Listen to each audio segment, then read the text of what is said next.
Hello, everyone. Hello, hello, hello. T- Tuesday evening, I'm here. Let me make this call really quickly and then we can start the conversation. Okay, give me 1 second and then we will take this Hello? rendered. Tonya, hold on for 1 second for me. Let me see where we are. All right, everyone. I'm going to play it out.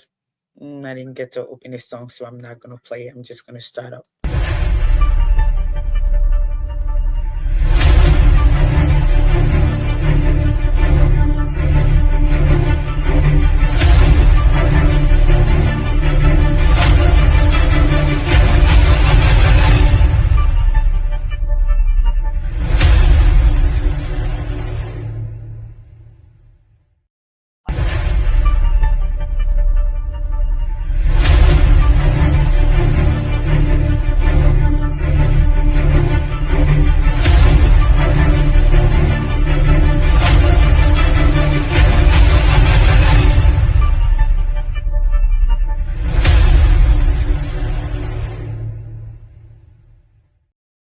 Okay, welcome to Second Thought, to our Tuesday edition. I am here tonight to talk about three things, and then we will call it an evening, and also to refer you to what I call it, closing argument. If you note, the ANC people are on there, ANC diaspora, talking about the upcoming convention. But tonight I want to talk about a few things. Number one, I want to talk about the rape case in Liberia with their deputy minister. I think he's like 60 some more years old. Okay. I'm gonna go ahead and play this for you. I talked about this last week, sometime this week, and I want to talk more about it. I want to see what is the hold on. All right. And I'm not off for the excuses. All right. But before I start, let me play this to the people of the diaspora. Let me say to you, if you're Liberian, right? We have tried, Liberian people have this saying, I will stay with the devil. Okay? I will stay with the devil that I know, but I tell you, you already know the devil. It has taken you to hell and back. You know, when I was growing up, and I said this over and over, when I was growing up, oh my God, this is not where I want to be, but that's fine. I will edit and I will. Where's my other? Oh my God,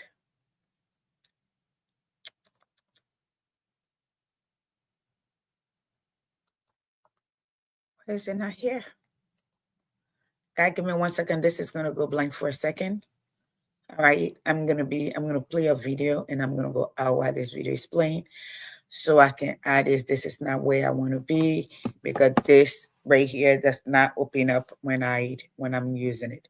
So let me go back out and shoot. All right. Let me share. I will be sharing and I will go out as I do this. Please forgive me.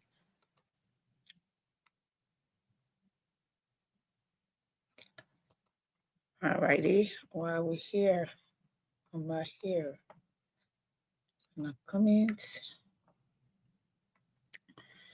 This is cat cut. Hmm.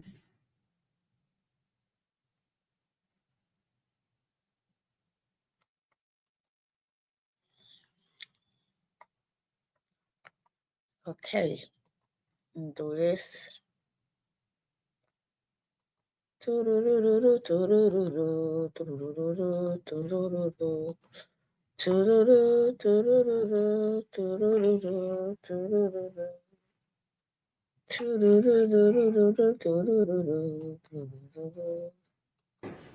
6 weeks. It will be a very important milestone, an event for the ANC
Okay, for some reason.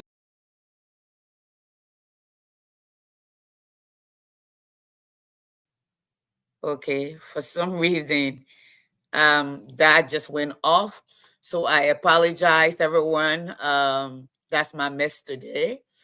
So we're gonna go back and play that video. For some reason, I so where am I? Where's my okay? So I'm gonna go ahead and play that video again. Okay, I didn't have it prepped before I came on, but that's okay. We are gonna watch it again. Okay, that's Mr. Cummings. Let's play this. Let's start over.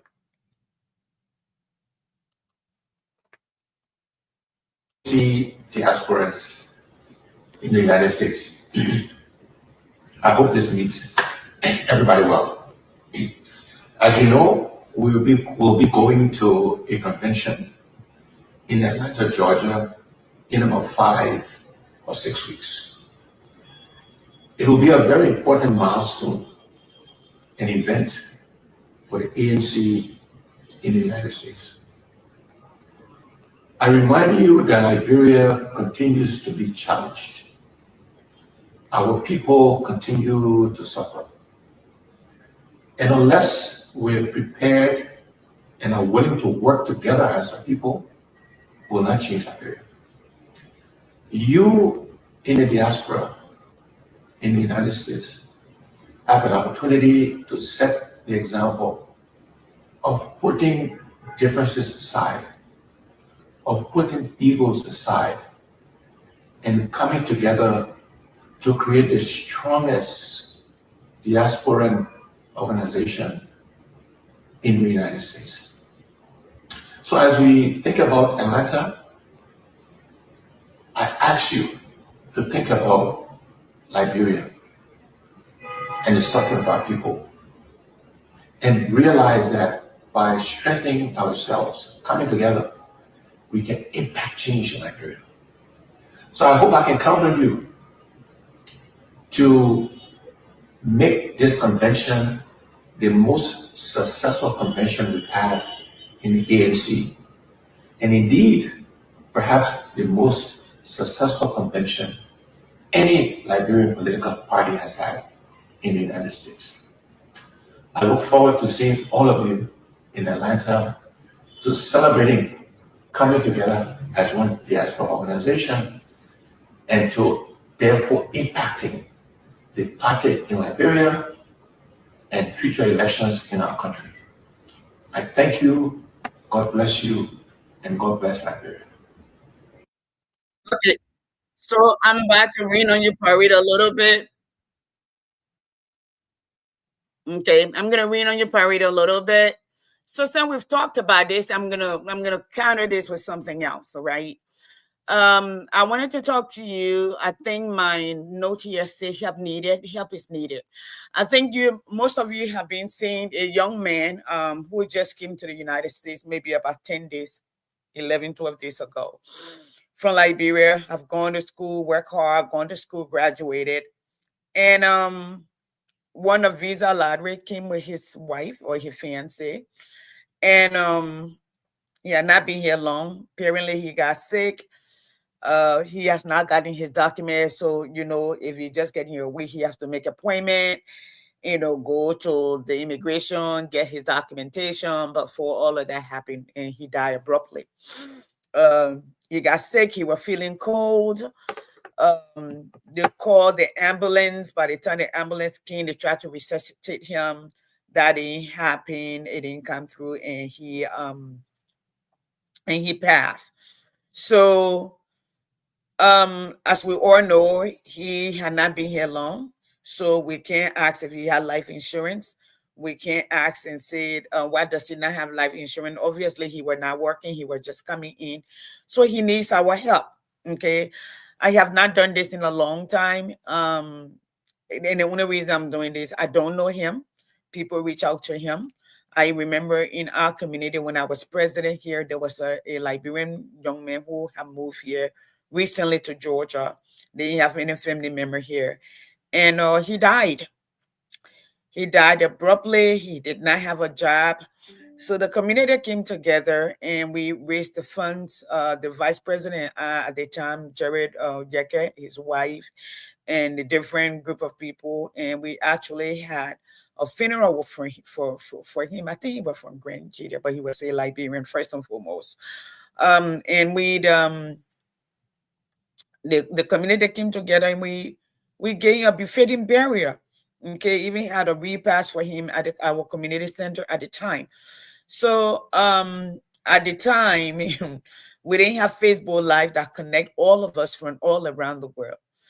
That said, since all of us are in the same room now, when this young man came to Minnesota, again, I've never met him, I don't know him, but his picture is on Facebook. I'm trying to find out where I saw his picture so I can pull it because they reached out to me.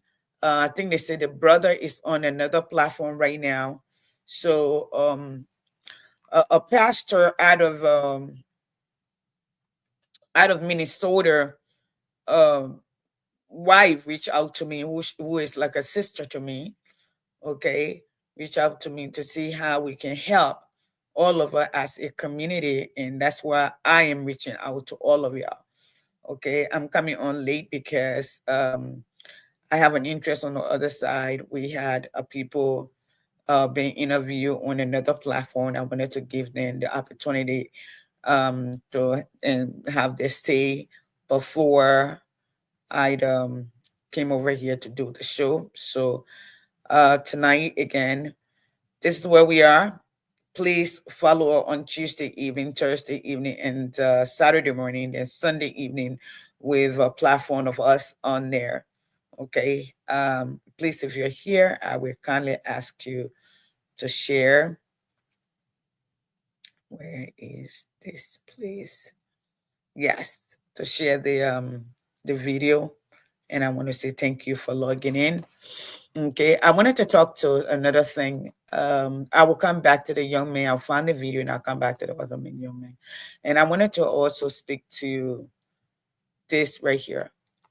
The Female Lawyer Association did a press release today in Liberia on this deputy minister that is a 14-year-old that is still walking around. I don't know if I can read here. Okay, here it is. This is from Closing Argument. It said the AFELD condemned delay in the arrest of Deputy Minister Brian Magell over alleged statutory SA. Okay, and it said the Association of Female Lawyers of Liberia has expressed strong concern over the slow pace of investigation into the alleged SA case involving Deputy Minister of Youth and Sports, Brian Magell, using authority to ensure the investigation proceed without interference. The professional body known for this advocacy for women and girls' rights condemned any effort to compromise the case and to warn that such action will lead to charges of obstruction of justice under Liberia penal laws. Okay, the MFL president, Philomena Williams, reaffirmed the association commitment to supporting the Ministry of Justice in prosecuting the case and emphasizing the need for the police to act promptly. I'm going to stop here. Okay, I'm just going to stop here. And this is the report. I believe this is the president of it, and I'm leaving it right here. All right. So, and I'm adding my voice as an advocate for women and children that this needs to be taken care of. All right. If this was a normal and everyday Liberian, this would not be happening. This will not be happening at all. Okay. It will not be delayed. And I'm going to play another video here quickly. Today I'm on the road. I'm going to play this video. And I will speak to it about where we stay in this moment in time in Liberia. If all of you remember, when they were getting ready to remove the Speaker of the House, we learned that the Vice President, Jeremiah Kuhn, was behind.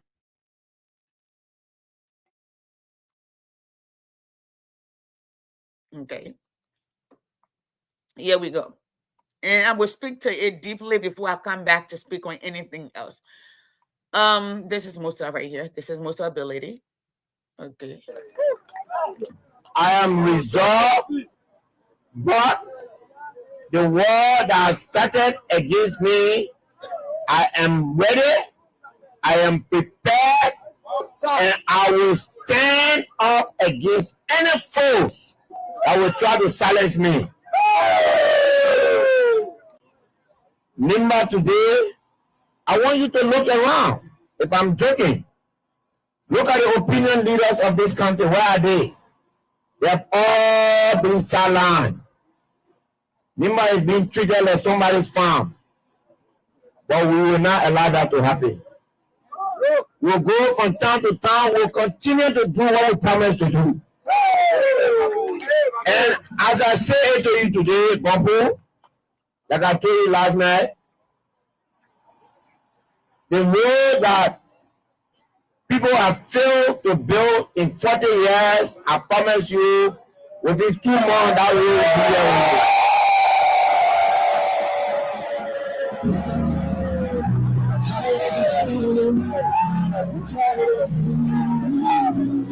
You cannot bring down something that you don't know how it was built. I am resolved, but the war that started against me, I am ready, I am prepared, and I will stand up against any foes that will try to silence me. Nimba, today, I want you to look around. If I'm joking, look at the opinion leaders. So here's my thought, okay? Folks, here's my thought. Let's just say you don't support Musa. Let's just say you don't, okay? But let's look at the last 3 years or 4 years. Some of you will ask questions, what has this person done before we elect them? What has this person done? But when you like people in Liberia, you don't ask what they've done. You don't have ask if they have taken people's lives. You don't ask if they are SA people. You don't ask if they're stolen. You don't ask if they live off of the government, they and their children all their life. You do not ask that. That's the problem.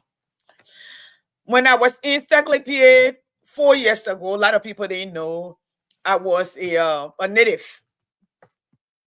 Cheap brown-faced woman walking around, jeans, pants, high heels. Folks that wear high heels everywhere. That's just me. And even as a teacher that walk all day long, I wear high heels. That's just me. That is just me. I love it. Make me feel comfortable. It gives me balance. It gives me support. That's me. And they were speaking Mano, speaking Gil. Some of them speaking Mandingo, but mostly Mano and Gil. And they didn't know that I understood. After we've been to where the bridge was being built, but 3 days straight in a row, I decided I would speak to them because they've been saying a lot. They have been saying a lot. So I stopped and said, most of them were shocked to hear me speak like that. And they said, oh, man, get in there.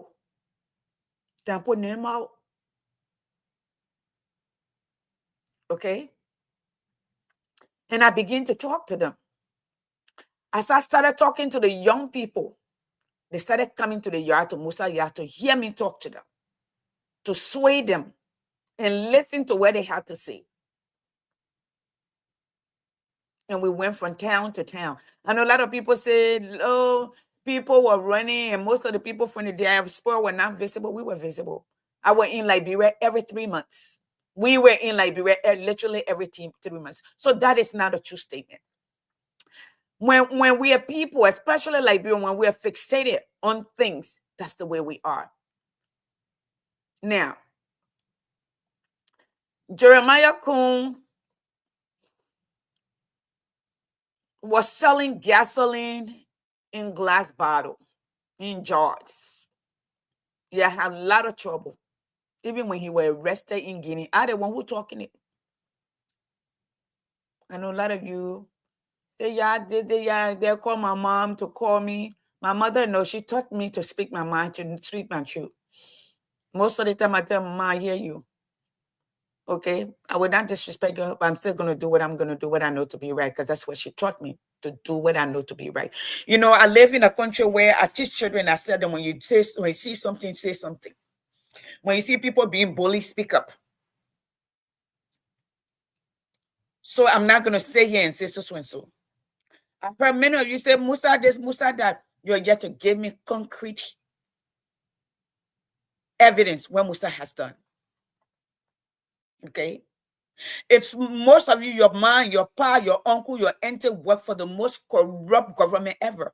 Number one, we say we overtook the government of Tober because of rampant corruption, nepotism, failure to answer to the masses in a timely manner. So that means that particular government for 130 years or 133 years was very corrupt. So if that is it, then the whole group that ruled because corruption is stealing. So that we adjust. Then we bring in the native people. We say Congo women born role, native women born soldiers. The soldier came. They became looters. And SA, rapists, liar. The very thing that they stood against, packing their children and sending them to America for vacation, for education, the very thing, they didn't develop the nation the way they're supposed to have. Division, tribalism, nepotism, all of that came to be. Then, according to the CIA facts, said the Native people government was the most corrupt government in the history of Liberia because they gave it the most money because it was during the Cold War. That means the one who talking, that mean you're Cindy talking. I do a lot of research, folks, so I just don't talk. Okay. Now, our son refused to leave from power. You know, Yahya Jammeh, literally, they say he won the election. But when the time came, he said, I worked too hard to bring this country here, so I'm not going to stay in power. Yahya Jammeh left. He could have stayed and fought. He had the army on his side. He had the police on his side. He did. Although Emmett Hammer was taken out of the country, the moment before he could even pronounce, or at the moment he pronounced the 1985 elections. And we know it was rigged. Everybody say it was rigged. We went into war. 250,000 lives went. We brought in the interim government. That was corrupt also. According to Prince Johnson, everything I have, we sold it. Me, with my own eye. With my own eye. I mean it once say, my mom will tell you. Ducal Palace Hotel. When the bus start bang down water side in the back there. When Prince Johnson and Bishop Dix came to meet the interim government, yeah, I was there.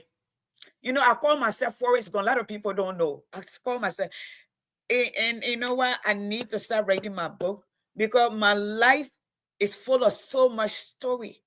The places that I found myself, I encounter Prince Johnson, I encounter Charles Taylor, I encounter not in a setting, but during this strategic time, okay? Prince Johnson, Prince Yohan, the one that was when was killed, the top Prince Johnson had been killed. I encounter when these two people were made interim president, okay? Encounter them. When Prince Johnson first came and were taken behind the barracks, came to where we were in Greystone with his team. Okay. So my life has been, God has put me in places my eye have seen. And somebody said, why are you saying this? Because I'm a blessed woman. But I have not, and I'm bringing this to say, if everybody we are put in power have been corrupt, you cannot single handedly pull one person and say the person is corrupt, and you have no evidence to tell me it's corrupt. The man you are elected, Nikwe, Mr. 10%, before he signed any contract when he was speaker, that the one who vouched the people from the diaspora will never take power in Liberia. It can take 5 years, it can take 10 years, it can take 20 years. We'll deal with your thing, our job, like your job. He said it. I didn't say it. You came back. When he went and sat down, he had no job. He came back. You elected him. What I've seen Musa Belete do for our people, save lives for our people. When you go to Musa house in Saclay, lines of people, the wife paying children's school fees, buying them food, buying them uniform. People are showing up for hospital bill, their wife, their husband. And this is way before he became lawmakers. This is way before he became just going home. And this man goes home every weekend. I've been there, I've seen it. I remember the last time Dr. Richardson and myself were over there. We carry, because Dr. Richardson and I used to send sanitary pads for girls, and Rosa used to take them from school to school and give it out. So we took the boxes to Secretary. Imagine in 2025, the thing that is private for girls and women fighting over it. I hear you say, Musa this, Musa that.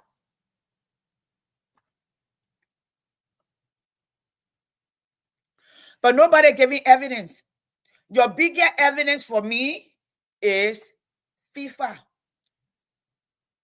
But the FIFA, what you're talking about, it is the most corrupt. They have to be in rebrand. They have to take most of those leaders that were accusing African leaders. Some of them end up in jail. Some of them were raided, FBI, Interpol, arrested them and banned them for life. No, you don't want to reference that. And the thing is, we who can read and write, I don't know if we can comprehend. We choose that. Now, the point I'm making here, the people who voted for Jeremiah Kun, you're talking about somebody, Jeremiah Kun stole in Guinea. I know the person who mastered the bond for him to move. Yeah, if somebody would say he was young, I get that, but he still did. He came. The people joined him in Nima and help him say, "Ba, you help me. When I go, I will bring you along." They elected him. The young people in Ganta got together. Well, no plenty of them elected him. He became big. Now you don't want any of them. You want him pick who should lead. Let me say this to Jeremiah. Let me say this to your Nima people. Madingos are from Nima. Gio are from Nima. Mano are from Nima. They're Pella people from Nima. They're Kran people from Nima. They're Bassa people from Nima. Nima is a melting pot. Nima have more than 5 tribes. Okay? When I listened to Jeremiah Kun during the last election, calling Edith a daughter of Nima Kante, a permanent daughter of Nima Kante, I told that woman to sit down. I told that woman she must not put her foot in there. Who the hell is he? I'm talking. Okay? Standing on him say women should not be. If that is the case, he said that now what tradition? Now, yeah, let me tell you what tradition. Me, I don't care. My eating pen now in nobody's house. If that's the tradition, Jeremiah Kun our nephew. Okay? Musa now our nephew. Musa ma and pa from Nima Kante. In fact, Musa grandfather fought for Nima Kante to be a Kante. Dan Baldwin. Musa is Dan Baldwin grandchild. That's how far his lineage go. When you talk about men in Nima Kante, you talk about Johnny Voka, you talk about Dan Baldwin, you talk about Blosweto Way, you talk about before that, Dan. Okay? Those are the rainmakers. Before even the Fangalo came along. Those are the men, the mover of shaker in Nima Kante. That was sister's son. With Jeremiah Kun. If that anything, your crewman, So I'm telling the Nima men, you know, 2019, Nima Bowen speech that she gave for the what do you call it, State of the Nation. She said the people who are robbing Liberian young people are the elders. I saw a bunch of people in country clubs sitting down. They now pay their way, brap them to are the one who talking. Tell them anything you want to say. God forbid. To sell the future of their children. They don't give for fig. You see, what separates the black man and the white man is this.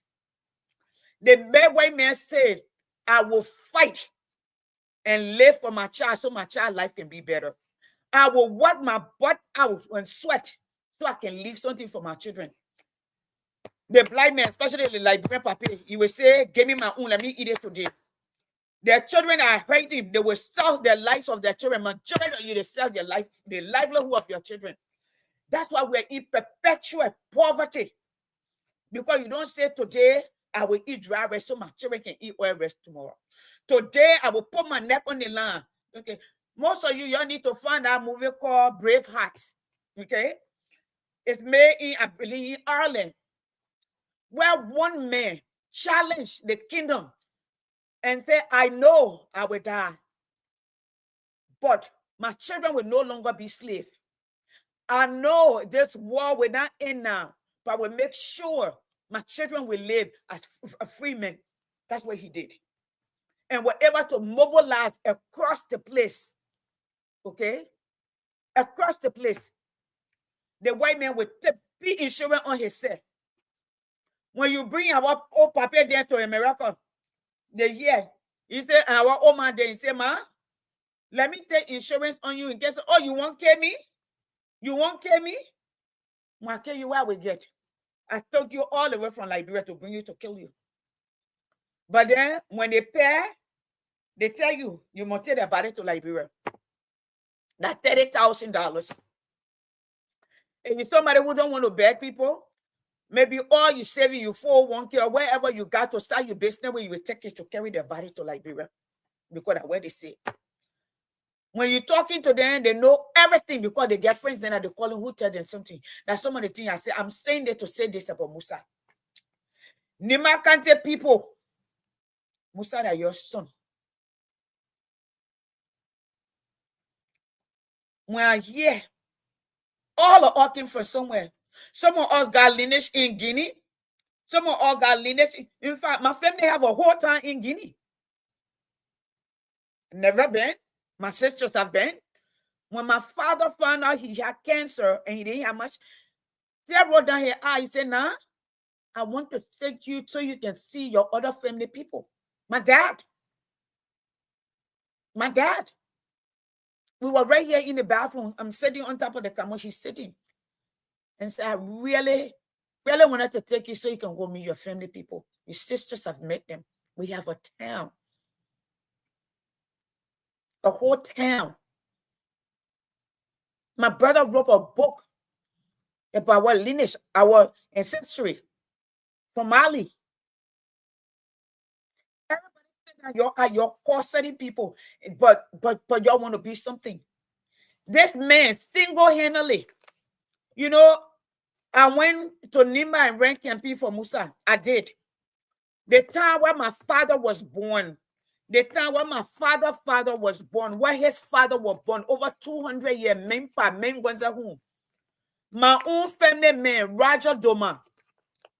At the time he was a city, when we help elect Roger Doma. In fact, when they decided to divide Nima, Roger had just been elected. I called Dr. Boyu and started calling around. And Don Dennis. I said, Brother Dennis, you will stay down here to divide Nima Kante? So you divide Nima Kante. What part of this place some of us will go? Well, go up or go lower? Because I got Giosa, I got Manosa, I got Madingosa, I got Kransa. What place I will go? We started collecting money. We called Roger Doma. We said, test the water, go talk to Nima people. Whatever he asked for, we sent it. Roger Doma went from town to town and said, we don't want to buy the people. Everybody said they didn't want to divide Nima. Who presented the bill? Mr. Koga, I got nothing against Koga. My biggest problem with Koga was when he came up and started saying women not supposed to lead. That's my biggest problem. Okay. And I dealt with it and I'm still dealing with it. But I will speak my truth where the truth lies. Now here we go. And we collected the money. In fact, we published in the newspaper that Nima Kante were not to be devoured. We contacted Prince Johnson. My husband, the organization sent for Jeremiah. He came here. Jeremiah came to talk to me and said, the paper is saying Prince Johnson. Prince Johnson said, my Tabadell office called me. We were talking about the World Economic Times School. But saying this man became senator. In fact, before he was senator, when he became lawmaker, ways and means.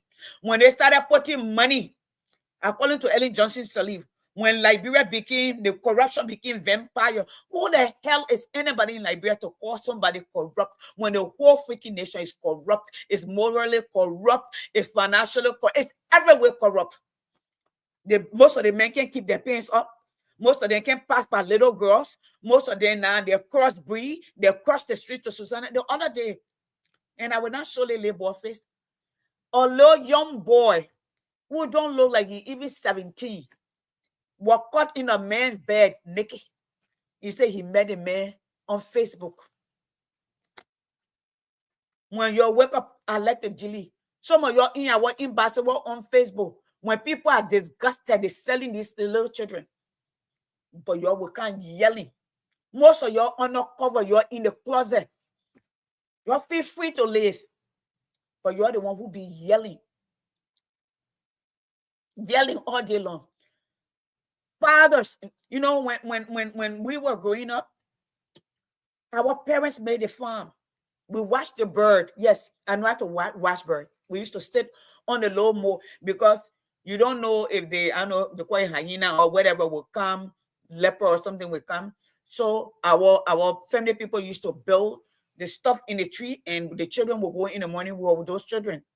Our people used to take risk and we sit in it with the quiet slingshots. And you have to do, you don't do. Then the rubber gun. Then the stuff that make the noise where they hang all over the rice, then it make noise. So when the thing then the animal see it, when you make the noise, it runs. Yes, I know. Don't mind the English. Don't mind the makeup. Don't mind the high heels. I've been through the ranks. I've been through the ranks. I've scratched farm. I caught wood. I told it. I waking up in the morning, go to the riverside to pour water. Push it this way, push it that way. My fleecy. I've done all of that. Don't mind the English. Don't mind the all the other things. I've been through the ranks, the rank and file. I know the process. I know where life is up interior. That's why when I go home, I ask everybody. When people talk about this and hygiene, I hug literally everybody. I don't shake him. I hug everybody. I was hugging. We had a program where I was hugging, and the lady just broke down and she started crying. I started rejoicing. She said to me, she said, sis, when people come here, some people don't even want to touch us. Ask my little sister, Love, y'all take her. I went to Ghana and to Boromboro. I booked a hotel, packed everything, and my brother came to get me. So we went to Boromboro camp, and I saw my brother. They put the mattress on the floor in a little room. You can see outside. They had a little piazza or sitting area. So I told I already paid for the place for the day I was going to be there. I told my brother we're going to go bring my suitcases. We went and brought my suitcases. He asked me, he said, Stella, you asleep here? I said, yes. He didn't believe it. Say, you asleep here? I said, you're sleeping here? I was asleep where you sleep. We slept there. I and a girlfriend, we slept on the mattress on the floor. I could have taken them to the hotel with me because I've already paid for it. But I slept with them there. We got up in the morning. We went to the market. We pack our things. We went to the market. We bought the food. I said, I will cook. This is Bora Ken. My little brother look at me. He said, Sister, yeah, you can cook. I said, who can cook for my family? I said, I can cook. I cooked the food. When I got to cooking, I call in the people nobody won't can eat. So a friend of my mother heard about me and Kim, and she started crying on me. She came and say how different I was, how I look, because she have not seen me. I left forever. Then we show her the food. She started eating. The moment she started eating, everybody started coming to come eat. So when they got to, I didn't ask any question. After we walked the old man in the evening, the people asked, you sleeping here? I said, yeah, all of us sleeping here. The people say we'll wash her before anybody come here. The people we literally sat outside. They were watching me. Then I asked, I said, Intestano, what happened when I asked you today to come eat? You didn't want to eat. She said, Ma, not that we didn't want to eat. When the people come from America, they can add a poo on us. And what I told her was, those who are like that, either they're just coming or they've never really experienced life and they're trying to show off. And I stayed in contact with them and they were shocked. The few days that were there, everywhere I went, we were just in group. People won't hold this for me. I say, no, don't hold anything for me. In America, nobody don't cook for me. Nobody can clean for me. Nobody don't do anything for me. I work, I come home, I cook for my children. I'm saying this to come.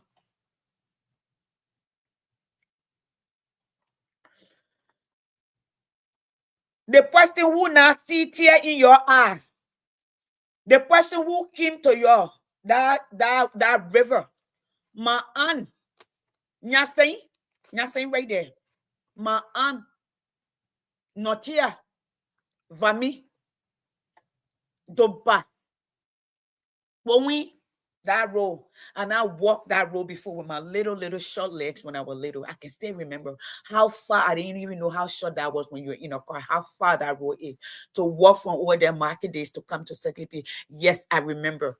I remember sleeping on the farm by fire in the night, not coming home. We used to sleep on the farm, especially if we have to get up in the morning to go. Yes. And when I hear you say elitist, we have to beat rice before we could eat. You call me elitist? Yes, I am. I will claim it. This man remember his childhood and being blessed. Hustle. Thank you, Emmanuel, for following. I listened to you to that riverside. I have to convince you. I heard you say, "Man, go on again. Could vote go fool that more." When I started talking to them, most of them they even believe Musa was going to finish that bridge. Musa look at me and say, "Sis, the people will not disappoint me." Oh, I said they will vote for you. They will vote for you. Do what you need to do. They will vote for you. If they don't vote for you, they will be voting against themselves.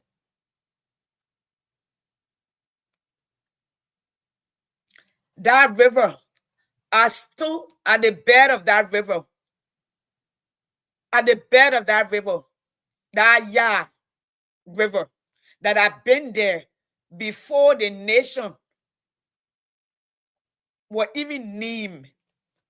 That river that had taken lives, that had taken pregnant women, that are taking children, that are taking old, that are taking young babies, and taking women with their babies in the stomach. That river, that river. That man built a bridge. That's not his job. That's not his job. Elon Musk is about to be a trillionaire. They're billionaire in America. They don't build bridges. No nation in the world that you see an individual build a bridge. The government may build a bridge and name it after somebody who have made impact.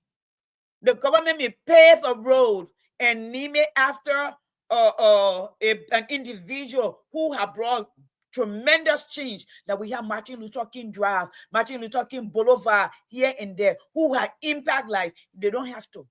But what he has done He see the pain of his people, and he's being blessed enough. And he see why this is so much needed. And I hear you say what you're saying. Jeremiah Kun, the first thing he did when he put money in the budget, what did he do? He built himself a hospital in your money, with your money. With your money. Then they start carrying your people then there and say they're giving them Hoyan operation. I the one who say so. You all know the rest of the story. Some of y'all left that hospital with one kidney. I the one who talking there. Y'all go, majority of y'all who they remove your Hoyan. Y'all go back to the hospital and see where your other kidney then is. That me talking now. And not biting my tongue. What are you gonna do?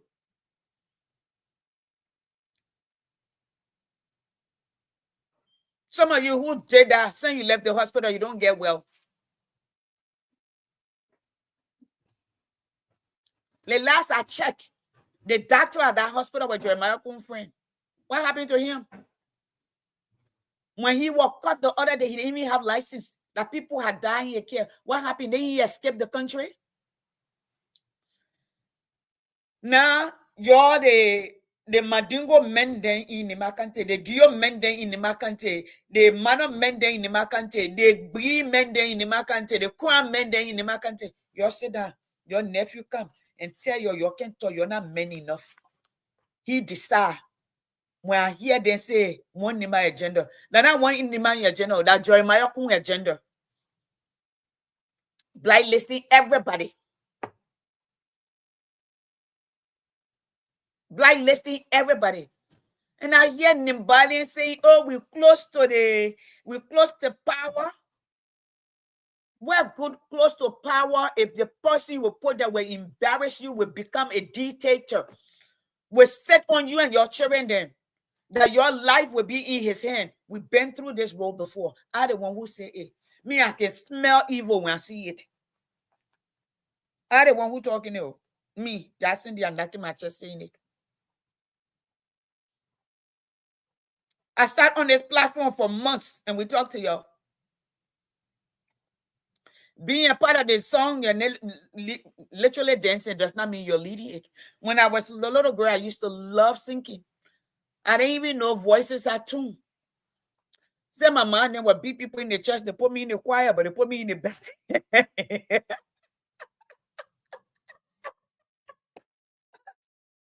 Nobody would come and tell me, I was a cute little looking girl, brown skin, brown eyes. Nobody would tell me, Lele can sing. They won't say no to my parents. So they just put me in the back. But you put me in the back, the one way yelling the loudest. Because I can barely sing a tune. And I'm trying to make a point here. So you're close to the presidency. Hey, Abraham, that's good. Is that the best among us to lead us right now? Or is that your time again to eat? Like your time so you can divide, how you call it?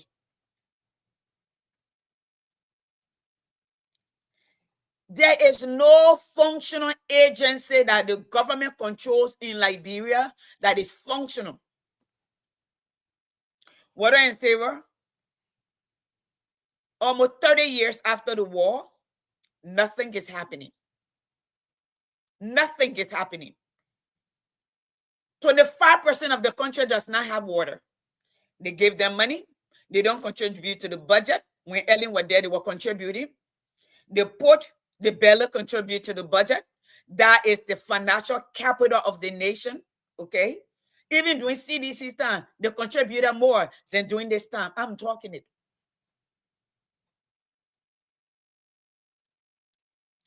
We should be encouraging people. Okay.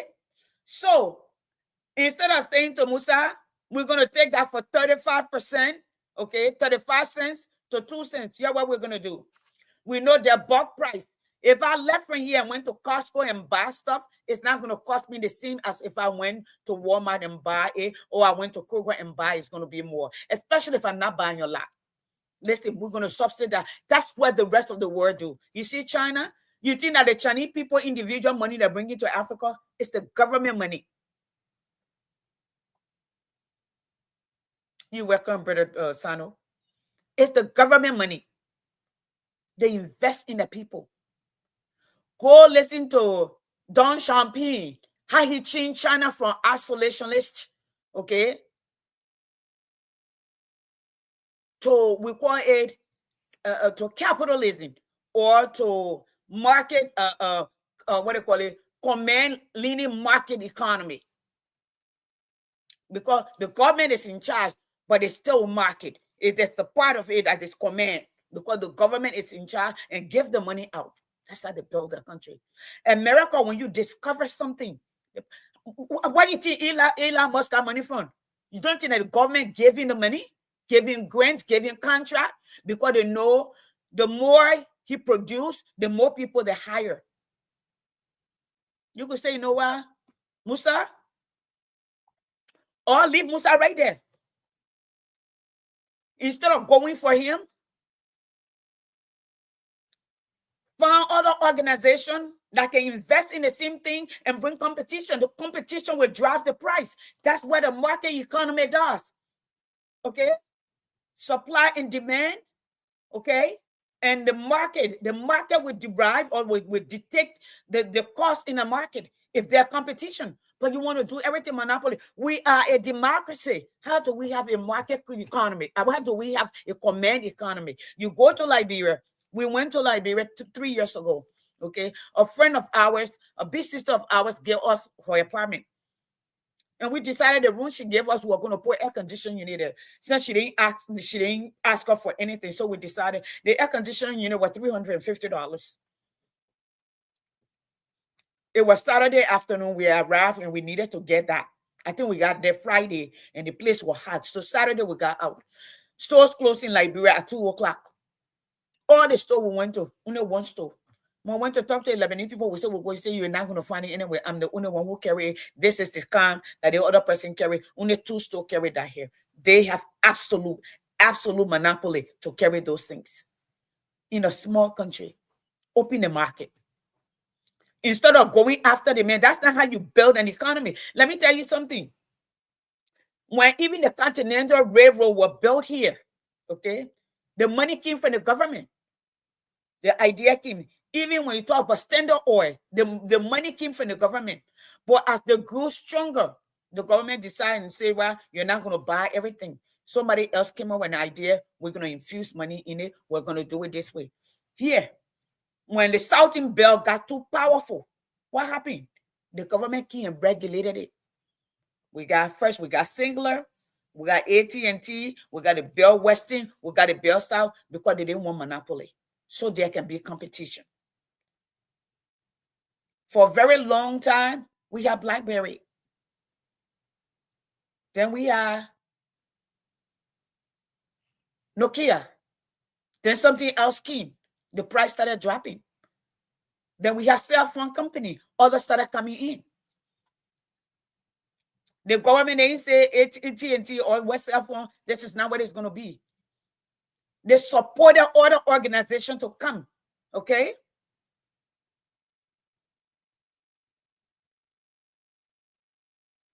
What evidence are you talking about? What are you talking about? What evidence are you talking about? Okay. I have stayed longer than I anticipated. I was supposed to be at 8. But like I said, I stood in Nimba on the ground when Musa started building that bridge. This week, I saw Jeremiah Kuhn. Musa went to Nimba Community College and said, I would build a 100-bedroom dormitory for you to come and be living and get educated. Any nation that is advanced, the first thing they invested in the young people, education. Your quality of life, your nation GDP is directly correlated to the level of education or your literacy rate in any nation. Study that. As an educator, I'm seeing that.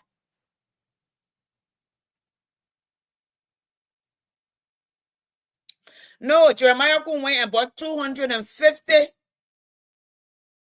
motorbike to give it to your sons. It don't matter their age. Put their balls on top of it from sunrise to sunset in the dust. They will come out with in 3 to 5 years, respiratory problem. They will start falling off and down. They don't know what happened to them. They just fall down and die. The stress, the hormones, okay? Look, everything I say right here, I got recording, I got evidence, everything that I say. All right? That what you're saying in your country. All right? Now, let me say this. Jeremiah Kun can go and buy 250 motorbike. That's $800 a piece if you buy it locally. If you go to China, $350 a piece. You could put that in education. You could put that in building a company where our children can learn something. You can ask someone and say, let me give you the money. Okay, let's build a business here and supply it with solar panel and build a call center so our children can sit down and work and do something with their brain, not to put them on the road. Almost every day in Liberia, there's a motorbike accident. Somebody leg cutting or arm cutting or dying on the highway. No children. Car pulling them over like animals. Jeremiah Kun children not riding motorbike? His children not riding motorbike? The children here on TikTok. I know his kids, the one that came here. TikTok, showing the Louis Vuitton bag, the 3,000 bag, the 2,500 bags. And somebody will say, what do you expect him to do? He's the vice president of Liberia. That's true. Guess what? The greatest nation, at least used to be in the world, with trillions of dollars in budget. The president don't make $1 million. 450,000. 450,000. My state has the GDP of 40 billion. My governor is like a president for 10 million people. Made less than $160,000. Y'all come on people's social media and start vouching for your own suffering and the suffering of your people. Women dying left and right. I just saw the evening a woman laying there. All the problems since Jeremiah Kun took over that is happening in Liberia, in the Senate, in the House of Legislature, that Jeremiah Kun behind it. They take our money and divide it. They go to China, they print money and bring it. I'm the one who talking it. And somebody say, I give this, that. I don't need any evidence. The evidence, the guy that was to his clinic, when they question you, they didn't have anything. What happened to him? And they took him out of the country. Why didn't they investigate him? Why didn't they prosecute him? Why didn't they prosecute him? Y'all go look for those people. Then when they tell they took one year for them, some I think 3 of them already now died. Y'all go look for them and ask them. Y'all go test them whether or the looking part. That meaning one who talking. Okay. Jeremiah Kun told Musa not to run campaign as Green Koga. He was going to convince the Nima caucus to vote for him, because voting for for Musa will be beneficial to Nimba, because your office will be able to hire a lot of people. You call Musa, they went to the farm, they knocked glass together, they went to the caucus meeting. They took wherever they could take from him. When we left for Nimba, when we went running campaign for Nyaflomo, we went over there. I donated money, took our time, went over there a couple of times, ran campaign for him. Nyapo his name on the line for him.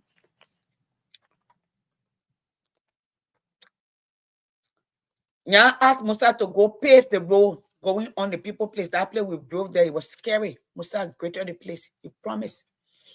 After they went to the front, they came back. Musa didn't know. I called Musa. I told Musa, He says, "Sis, that's not true." I say, "I will not lie to you. Those people will not vote for you. They already finished writing the letter. They come and post it." Musa said, "That's not true. That's not what they told me." Jeremiah went back and told the people not to vote for Musa. If they vote for Musa, he will be more powerful in the country. So they went against their own brother.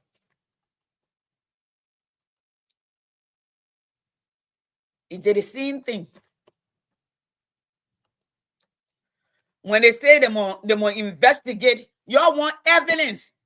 Y'all who want evidence, y'all ask the people, let them audit the legislature. Why we can't audit the legislature? Why they're burning the party? You know, the last I checked, that what I say is the government, because for you to have to call somebody and say the person burned the place down, they have to have access. They have to have opportunity. They have to have means. They did not have means. The government was in charge of that building. The last I checked, the Liberian government burned down the finance building when PricewaterhouseCoopers were coming to audit them because they have been accused of stealing, looting, stealing from the Liberian people. Then, during the Ellen Johnson-led government, the mansion got burned. During the Weah-led government, they didn't get burned. No. During the Baka-led government, the people, by the moment they asked, they started carrying on for audit.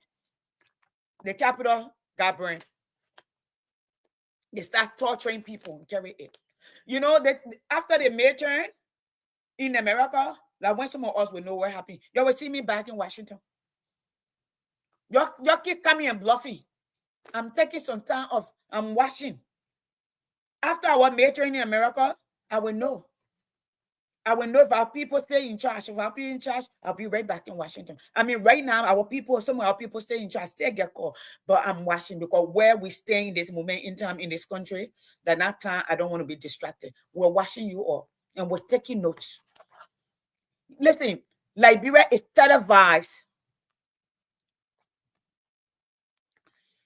You can even pay for 60 years, my dear. It don't bother me. Hear me here. Hey, 12 years, I'll be retired, baby. I will take vacation. In 12 years, my baby will be out of medical school. Everybody, that's the last of my kids. I have life. I can get up tomorrow morning. I can get on the flight to Arizona to go see Sekou. I will be fine. So 12 years will not touch me. CDC was saying the same thing. Okay? CDC was saying the same thing. So I'm going to stop here. What I want to speak to is, there is a young man that just moved to Minnesota about 12 days ago. He died tragically. He just moved from Liberia. He had not even gotten his paper, not even his ID, just the paper from the airport. Apparently, he had blood clot. We don't know what that is. It's a young man, born 1992 or 93. Okay, he's younger than my daughter, way younger than my daughter. I saw this on Facebook, and then my sister Tonya reached out to me. Okay, here it is. Here is his picture. Let me show you. Most of you have seen this young man. Can you imagine you suffer in Liberia and you think you're just getting an opportunity? And then this year, here he is. Graduated from LU. This is him. So I'm going to post information here. I want you all to contact the family. Please, let's help. Don't send it to me. I'm going to send the phone number for you all. Okay? Please contact this family. And please, let's help so we can get him a befitting burial. I am asking everyone. I don't know where they have planned, but we will make our own contribution. Where is it? Oh, let me see. Let me see here. Let me edit. Okay. I'm going to put this here. This life. A young man, very young man, just just coming to the States, thinking his life is just beginning, but that was not what plan the heaven has for him. So he had not even started working, so we can say he had insurance. This one is on us, Liberians. It's on us. We can do it together. So this is the Cash App. Okay, you'll reach out. Call the number first, then reach out. All right, call the number and reach out. Just note, I am just sending out my heart out to the family, and what play there? 90. I am so blind. Old age not for the faint-hearted. Lord have mercy. Jesus. That's the Cash App number there. Okay. Please, please, please reach out. Please reach out. Please reach out. Please reach out. Okay. But I'm gonna talk more on that as I'm here. Somebody said 12 years. The good thing that I know is Liberians are not stupid anymore. So I was saying 24 years. In fact, Nathaniel Miguel, we're going to take over after we are 12 years. Here we go. All right. You're here. When a good leader listen when the people are crying. They listen to the masses. You're not listening. Play blind ear and see what happens. This is the young man. Okay. This is the young man right here. So I'm not sure. Oh, I mean, this is the young man. Where am I?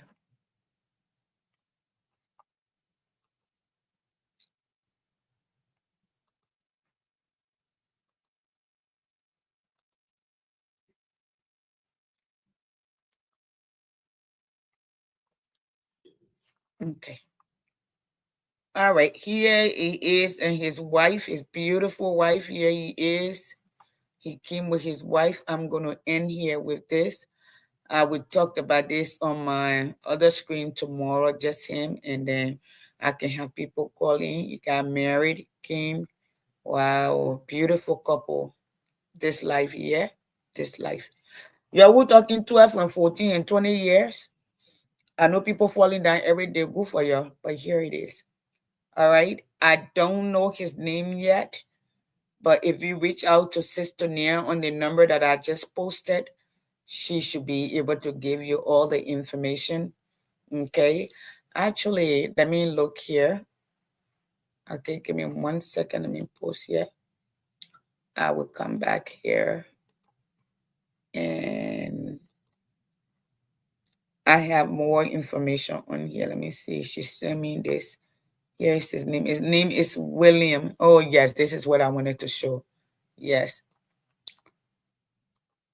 Yeah, here they are. Lord have mercy. I am so sorry. William Tia. His name is William Tia. William Tia. I knew I saw his name somewhere. That to show you I have no connection, but you know why? He's a Liberian. This is William. This is William right here. Okay. This is William and his beautiful wife. Yeah. Sorry with my sister. Yeah. Yeah, they are. So Liberians, I'm going to call it a night. I got to go get ready for work. I need to go do some work and thing that I need to do for tonight. Okay. That's it. Let me talk to everyone. Thank you so much. Okay. 12 years, 13 years, 20 years. You'll go ahead and do all the years. All right. This is William and his wife. So I'm going to call you a night. All right. I am so sorry.